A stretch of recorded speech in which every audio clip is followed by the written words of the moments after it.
अस्सलाम वालेकुम स्टूडेंट्स, आज का हमारा टॉपिक है electromotive force and potential difference. As we know that a source of electrical energy say a cell or a battery when connected across a resistance maintains a steady current through it.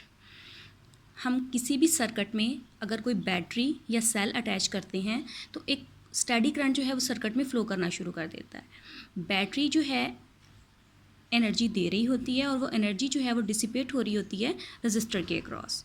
The cell continuously supplies energy which is dissipated in the resistance of the circuit.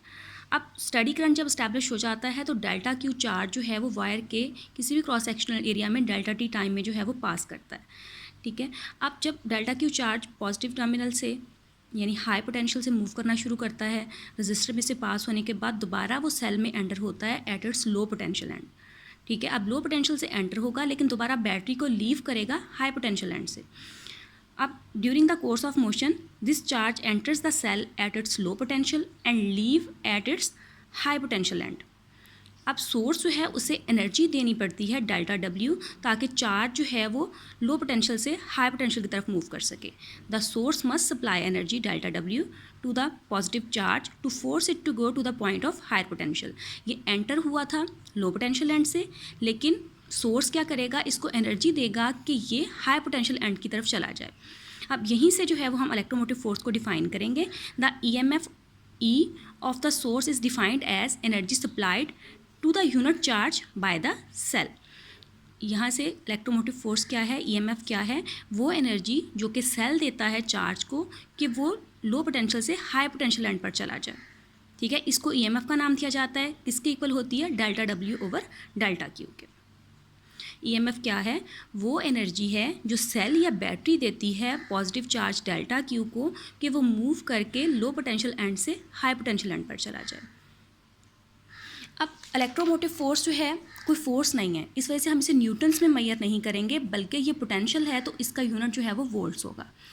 अब यह है कि energy जो है आती कहाँ से है सेल के पास, ये एनर्जी जो है वो केमिकल एनर्जी होती है जिसको कन्वर्ट किया जाता है इलेक्ट्रिकल एनर्जी में। बैटरी जो है उसमें केमिकल एनर्जी होती है जो कि कन्वर्ट होती है इलेक्ट्रिकल एनर्जी में, जो कि चार्ज को अपलिफ्ट करती है कि वो मूव करे from low potential end to high potential end. अब सेल में बाकी कंपोनेंट्स की तरह जो सेल का जो केमिकल है वो भी एक रेजिस्टेंस जो है वो ऑफर करता है। ठीक है, the resistance is due to the electrolyte present between the two electrodes of the cell and is called internal resistance r of the cell. बाकी कंपोनेंट्स की तरह बैटरी जो है उसकी भी रेजिस्टेंस होती है, उसे इंटरनल रेजिस्टेंस स्मॉल आर कहा जाता है। और ये किस वजह से होती है, ये होती है जो इलेक्ट्रोलाइट प्रेजेंट होता है between the electrodes of the cell.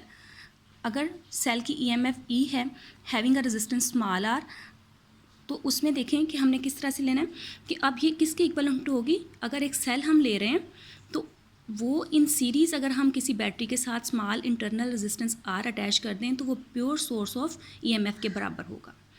अब अगर हम कंसीडर करें इसकी परफॉर्मेंस, तो इंटरनल रेजिस्टेंस इसकी स्मॉल आर है। अब अगर हम यहाँ पर कोई वोल्ट मीटर अटैच करते हैं तो वोल्ट मीटर जो है बैटरी का टर्मिनल पोटेंशियल जो है उसको रीड करेगा। वोल्ट मीटर रीड करेगा terminal potential of the battery. अब voltmeter of infinite resistance measure the potential difference across the external resistance R the potential difference V of the terminals of the cell. यानी ये जो है या तो हम कहेंगे कि ये रीड करेगा टर्मिनल पोटेंशियल को या ये रीड करेगा potential difference across the register. अब अगर आई करंट अगर हम यहाँ से फाइंड आउट करना चाहें तो EMF क्या है E, और रेजिस्टेंसेस यहाँ पर दो हैं सर्किट में, एक कैपिटल R एक्सटर्नल रजिस्टर और एक स्मॉल r जो कि है इंटरनल रजिस्टर, और ये सीरीज़ में अटैच हैं तो रेजिस्टेंसेस जो हैं वो सीरीज़ कम्बिनेशन में हमने पढ़ा है कि ये ऐड होंगी, यानी R प्लस स्मॉल आर आ जाएगा। अब आई लेना है तो आई में क्या होता है, ऊपर वोल्टेज और नीचे जो है वो रेजिस्टेंस अटैच कर रेजिस्टेंसेस लिखी जाती हैं। वोल्टेज में हमारे पास E है और रेजिस्टेंसेस कौन सी हैं, R प्लस स्मॉल आर। और यहाँ से अगर हम E फाइंड आउट करना चाहें तो आई जो है इनके साथ मल्टीप्लाई होगा। अब दो टर्म्स आ गई, आई आर जो है वो V के बराबर है, ये है terminal potential difference of the cell, और जब इसमें से करंट आई जो है वो पास कर रहा होता है।